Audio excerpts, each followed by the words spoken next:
Nebraska's had enough of watching Iowa celebrate in its face. It's about time we've heard about it. That's next.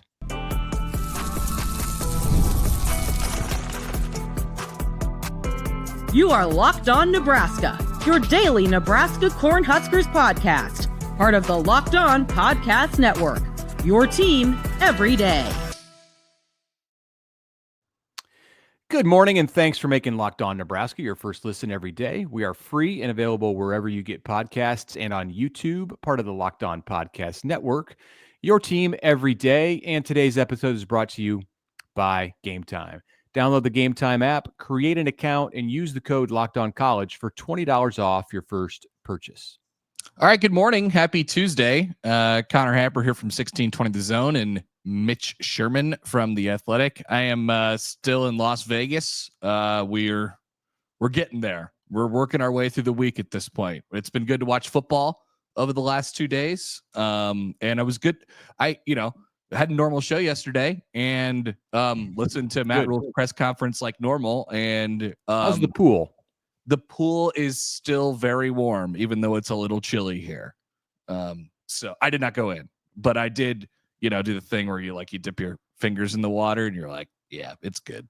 People are in there. Festive? Does it feel like Thanksgiving in Las Vegas? Never been there during the week of Thanksgiving. Not quite. It kind of feels like any other day. Las Vegas. Kind of how it goes here. Yeah. So it's a condensed week for Nebraska football. Matt Rhule has his normal Monday press conference yesterday. He did officially announce the departure of Malachi Coleman, the topic of many conversation last week. So that is official now. He is going to go into the transfer portal when he is allowed to. And we'll talk about that during the show today. But most of Rhule's time on Monday was spent in talking about the significance of Nebraska's sixth win that they got against Wisconsin and what might become of them and what it might be like to win their seventh game against Iowa. So Rhule gave us a hint on where their heads are at this week. Let's go ahead and throw this clip at you right away. Here's Matt Rhule. I know how much the Iowa game means to our guys. I mean, we sat there last year. I loved that group last year, and walking off the field after losing on the way we lost. Right, we pick the ball off, we get a holding call, we throw a pick. They just kind of run the clock out. Guy makes a great run, and then the field goal just gets over the goalpost. That's a credit to Coach Ferentz and the way he does things. But walking off the field, their players are waving at our guys. Have a good Christmas. That was painful. That was really painful. So I don't doubt that our guys will be ready, but their guys are going to be ready. None of it. It really just comes down to football. So he brought that up he wasn't asked about it. No. He brought that up, and it tells you, I don't think that was premeditated coming in. I think that's when he started talking about the Iowa game. That's where his mind went, which tells you a little bit of something about where Nebraska's mind as a collective group may be headed this week. Looking for some motivation. I think a big thing in this Iowa series that's defined it over the past 10 years has been the fact that Iowa has seemed to want it more than Nebraska often. Definitely.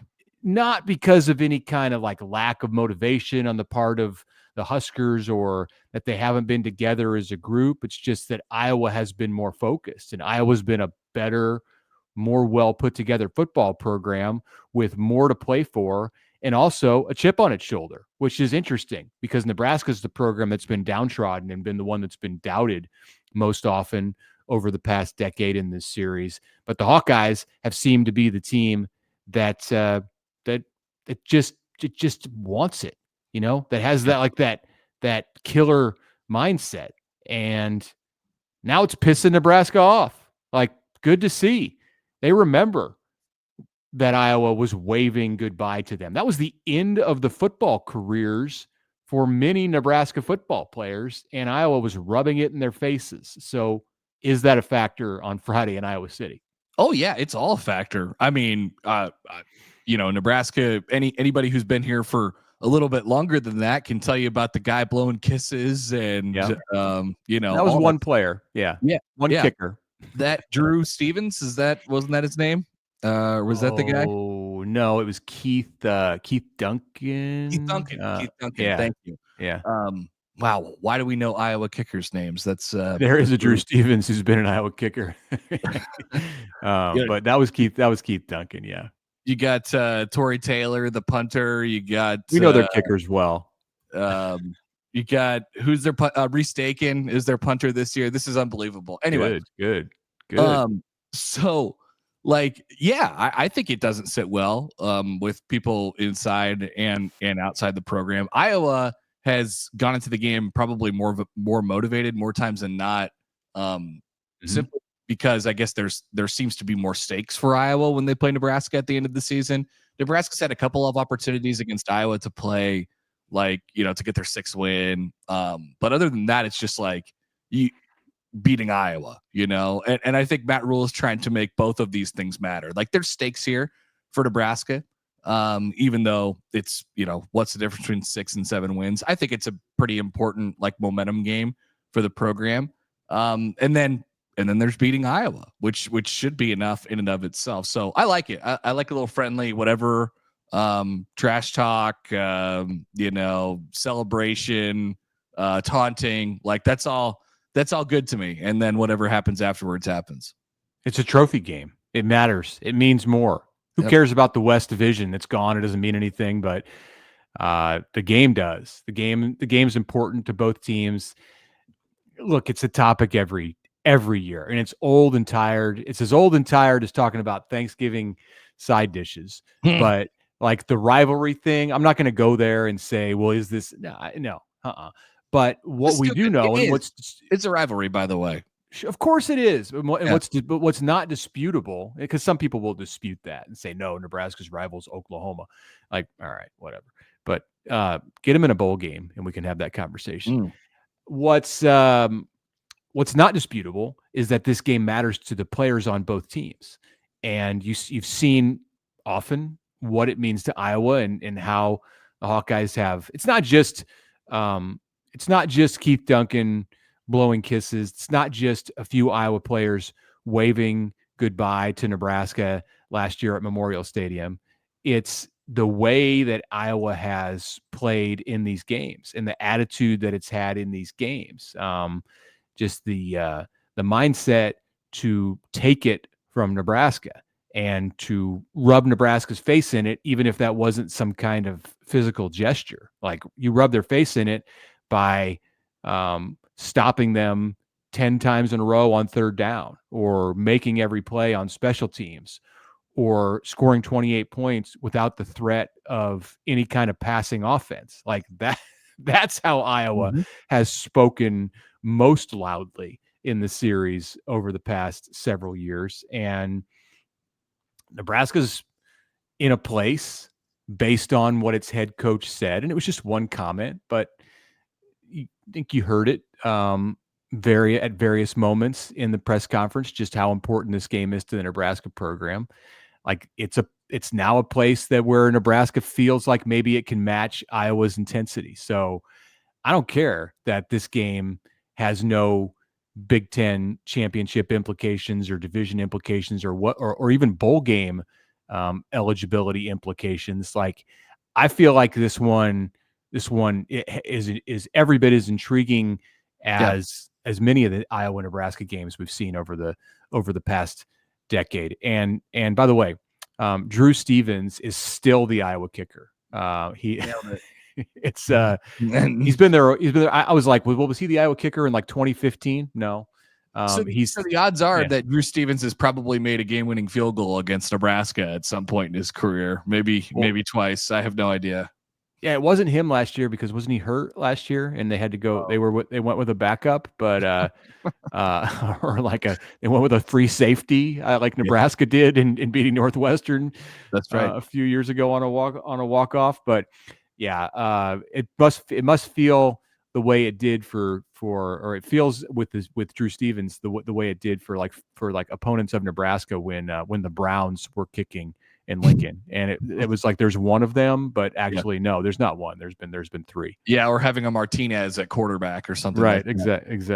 So like, this rivalry is great. Like, I guess I always indulge people for like 5 minutes every year on this conversation, just because I am pretty passionate that it is a rivalry, not only that the fans, like you have that piece of it. The fan part is like solid, where Nebraska fans live in Iowa, Iowa fans live in Nebraska.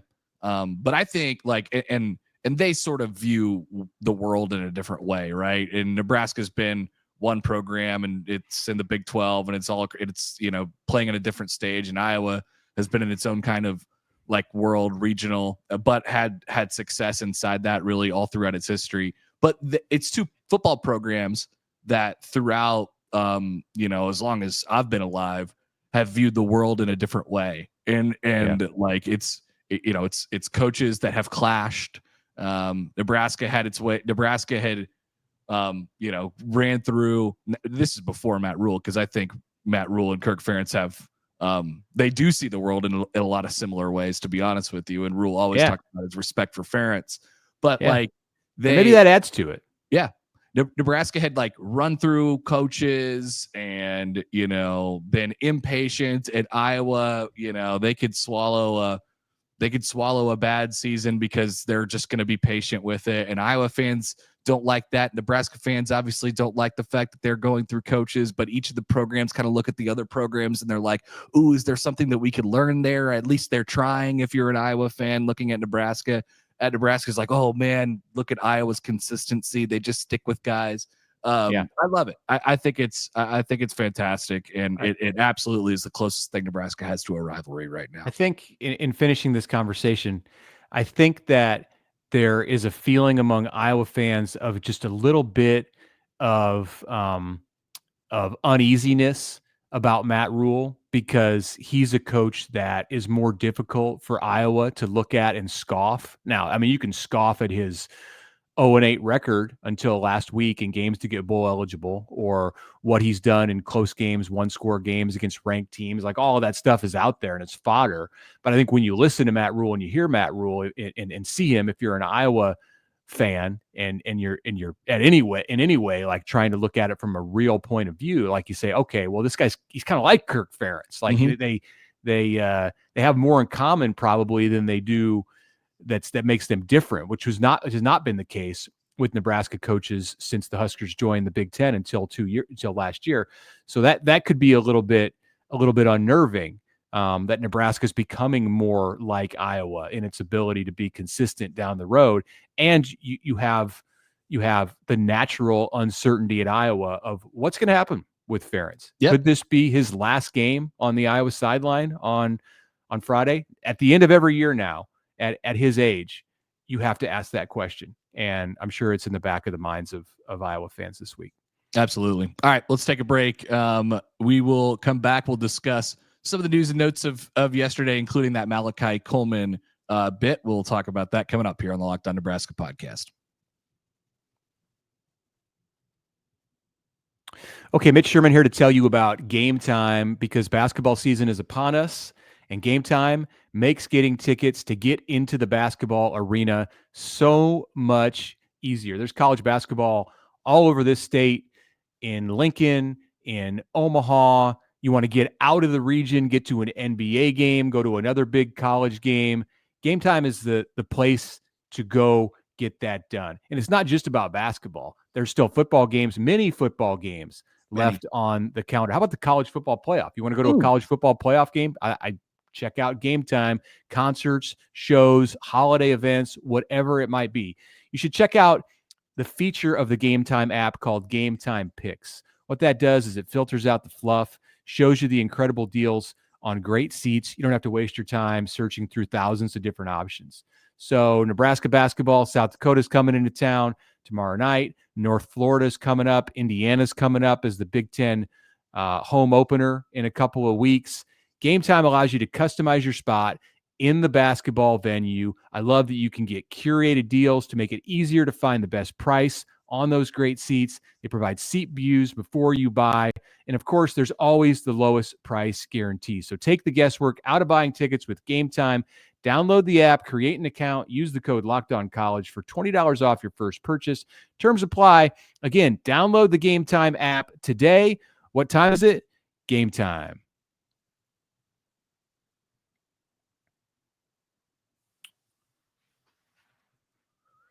Okay, back with you on this second segment of the Locked On Nebraska podcast on this Tuesday. We will hear later today from Tony White, Dana Holgerson, Dylan Raiola, and several other Nebraska players in Lincoln. Last media availability of the week. They're canceling the Thursday media availability with Matt Rhule because nobody wants to go and listen to the head coach during Thanksgiving. The Huskers will be traveling to Iowa City on Thursday. We're not going to do this on Wednesday. This is it. Today is the last opportunity to hear from Nebraska players and coaches before they head off to Iowa City for the Friday kickoff. 6:30 p.m. night game at Kinnick Stadium.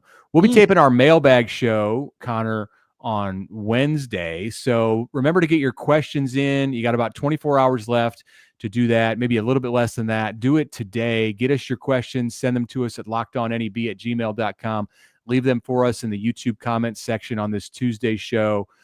You can get them to us also via Twitter at Mitch Sherman, at Connor Happer. And then we'll have a mailbag out for you to listen to or view on Thanksgiving. Do people watch YouTube on Thanksgiving? I don't know what the kids are doing these days. It seems like people watch YouTube all the time, and I just usually go on the podcast app. But, you want the visual component? Do you? Tell you what they're going to be watching on YouTube on Thursday is that Chasing 3 episode from Nebraska that's like over a month in the making. That's right. Yeah, they're going to have an episode this week, and it'll be interesting to see how that one gets framed up, considering that we haven't been able to watch one since what was the last? Was it Rutgers? Was that the last game that Nebraska won before? Did they do one for Rutgers? I think so. Yeah. I guess so. Purdue? Did they do one for Purdue? Yeah, they did one for Purdue. Was Purdue after Rutgers? I think Purdue was after Rutgers. Hang on. You don't even know. I have no idea. Honestly, this is a good exercise. Nope, you're right. Rutgers was after Purdue. Damn it. Mm-hmm. Yeah, there was a Chasing 3 after that 14-7 thriller at Memorial Stadium, and then we'll get another one here for Thanksgiving enjoyment. I don't know if it's going to be like 2 hours long or what's going to happen. Like if they're just going to put all the stuff in there. Yeah, they might just ignore those 4 games. All right, let's talk about Malachi Coleman.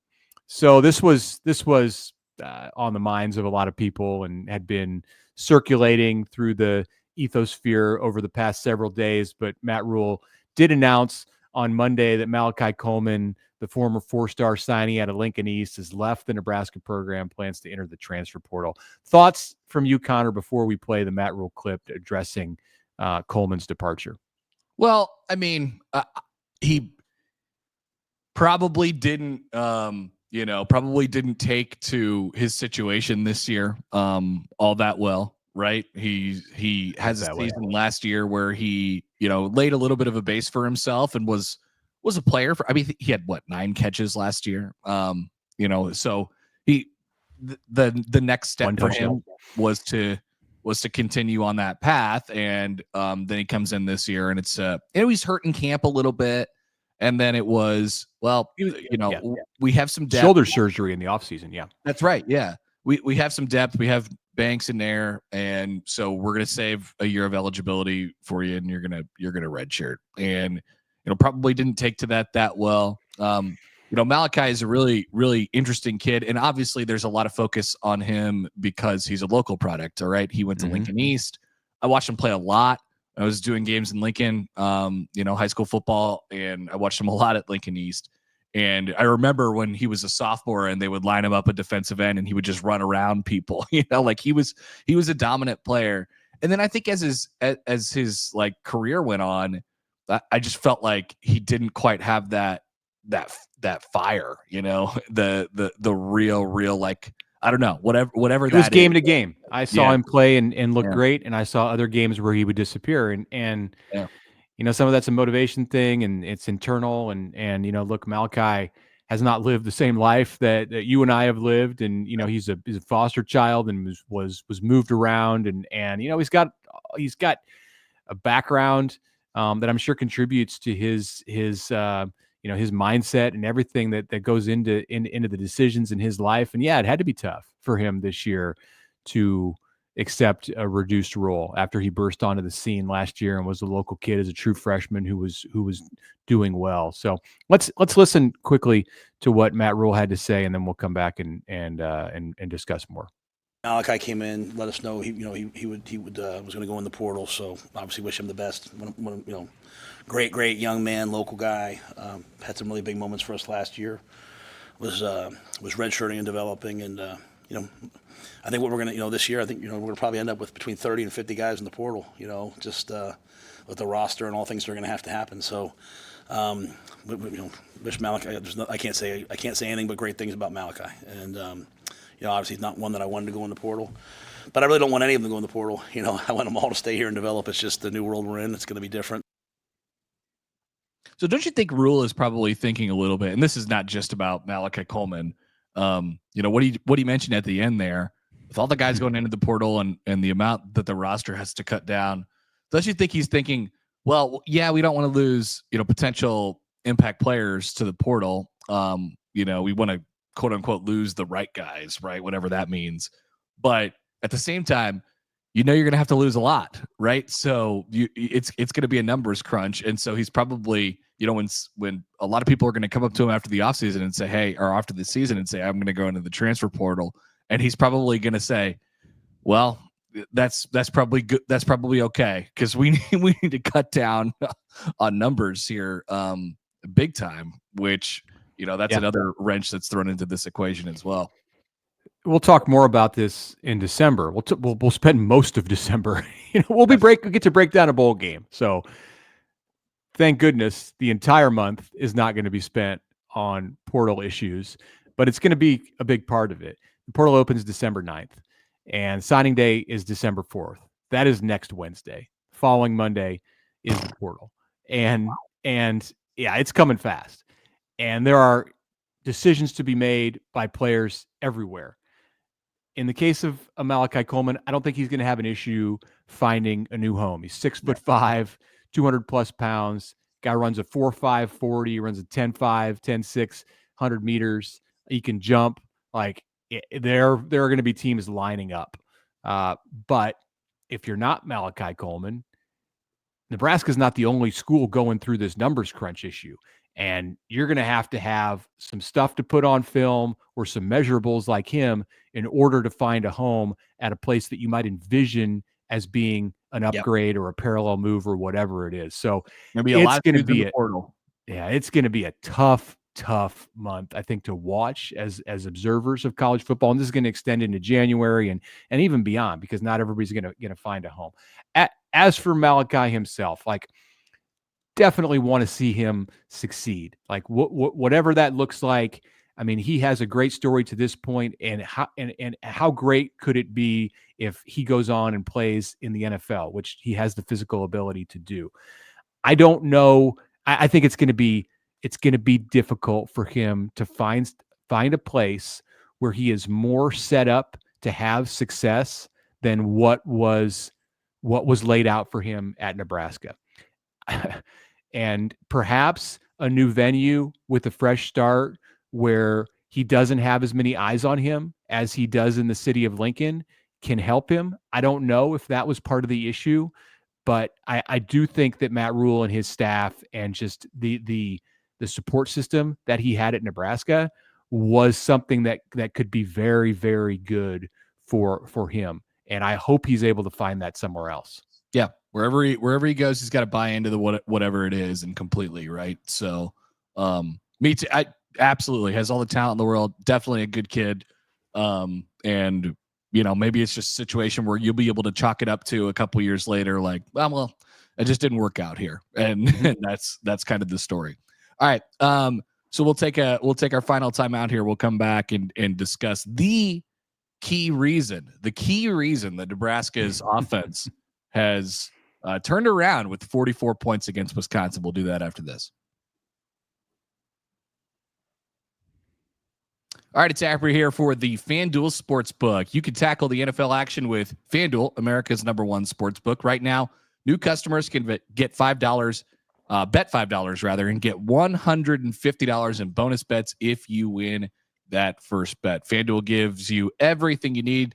You can place live bets on the NFL, player props, anytime touchdown scores, first touchdown scores, whatever you want across the board. There's nothing better than doing it on an NFL Sunday, or heck, we have a college football Friday. We have a college football Saturday coming up, conference championship weekends. It's never ending. There's still plenty of football, but now it's getting serious. So now's the perfect time. Head to FanDuel.com today. Once again, that's FanDuel.com, and you're going to get started with $150 in bonus bets if you win your first $5 bet. That's at FanDuel, America's #1 sportsbook.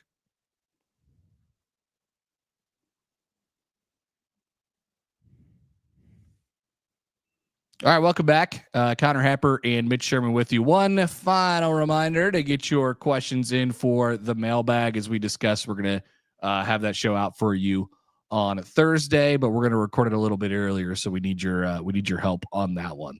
So, Matt Rhule, I'm glad you pulled this one, because I'll have the same one on my show today. So what's the key reason that the offense has had this turnaround? I mean, 44, and this is how kind of the question was phrased. I mean, 44 points. I mean, that's in 400 whatever yards. Like that's a pretty good day at the yard. Why? Why has this been such a stark change over the last couple of weeks? And here's Matt Rhule's answer.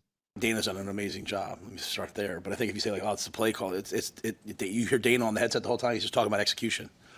Like the guys who practiced the best on Thursday last week played. Some guys had some false starts and some mistakes on Thursday. He's like, he's out. 13, you're in. Let's go. So IGC got a chance to play, and he made a play in the game. So there's a real focus on execution. And when the guys execute the play calls, and so I think that was the message to the guys, like, hey, if you execute and practice at a high level, you're going to have an opportunity to play in the game. And then when you get in the game, make the most of it. And I think there is a new, refreshed demand to execute. But Dana Holgorsen has a reputation as one of the best play callers in the sport. And that's not nothing, I think, in this scenario. So, yes, they're executing. And, yes, there is a demand for it. But Nebraska has a legit offensive coordinator who is really good at calling plays and sequencing plays and designing plays. And I think you're seeing the results of that. So did Nebraska's former offensive coordinator not implore the importance to his players of execution, or did they not listen to him and take him as seriously as they do Holgorsen? In part because Holgorsen is just a new face, a new voice. He's fresh. Like, I do think he brings instant credibility because these players know, and if they didn't know, they've been told what he did at his former stops. Like, look, he had a top 10 offense this year. Like, he was the head coach. He's been head coach longer than Matt Rhule. Mm-hmm. I do think that like, yeah, that brings something to the table that causes these guys to listen. But my goodness, were they around? Did they see the tape from the previous 9 games before, the first part of the season? Did they fail to understand that the execution was poor and it was leading Nebraska to score 7 points, 10 points, 13 points in game after game after game? I'm wondering, like, why it took Holgorsen to get out there and practice and say, hey, that was a false start. You're out. You're in. Were they not doing this before? Like, I mean, I'm not trying to be over dramatic with this, but I think, like, coaches talk about execution nonstop. So why was it the 11th game of the year when it finally took? Well, I think that is something that's going to be talked about this entire offseason. The story is going to change a lot, right? We're going to talk about the portal and there will be some coaching staff turnover and recruit, like all this stuff that's going to happen in the offseason as Nebraska gears up for 2025. But if you're doing a retrospective, the first question is a retrospective on 2024. The first question is like, well, what if Nebraska had hired Dana Holgorsen after the Illinois game?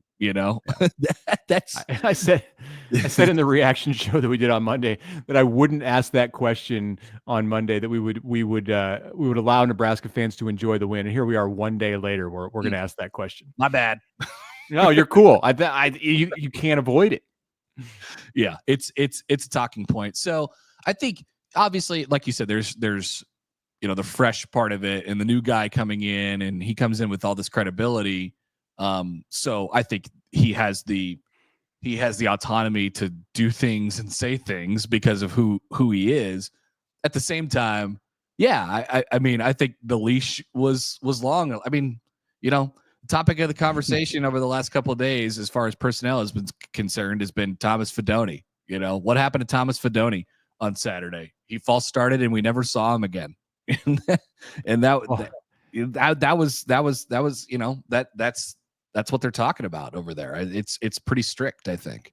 I think one of the lessons that we've learned about Dana Holgorsen is he does not like false starts. Yeah. So he doesn't like them in practice, and he doesn't like them in games. So, and there's something to showing the players that you mean business right off the bat. You only have one chance to make a first impression, and the players who played for Marcus Satterfield learned all about they learned all about him a year ago. And this is not Satterfield's fault. Nebraska was compromised last year in terms of its depth and its options. And there were times where Satterfield was unable to do some of the stuff that Holgorsen has done right off the bat. Like, you couldn't just say, hey, that was a false start at receiver there or tight end, so you go take the bench. And who are we putting in? Oh, wait, we don't have anybody. So yeah, you need to go back into the game.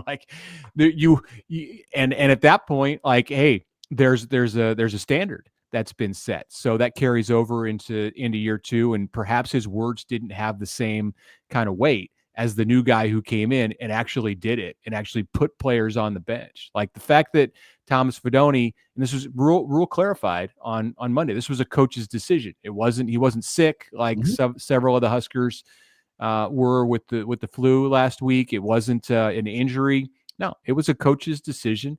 And Rhule said, hey, I expect Thomas to be right back out there against Iowa and doing his thing. And you might expect to see him paying more attention to some of the details that caused him to take a seat. It's not the end of the world. Thomas Fidone will be fine.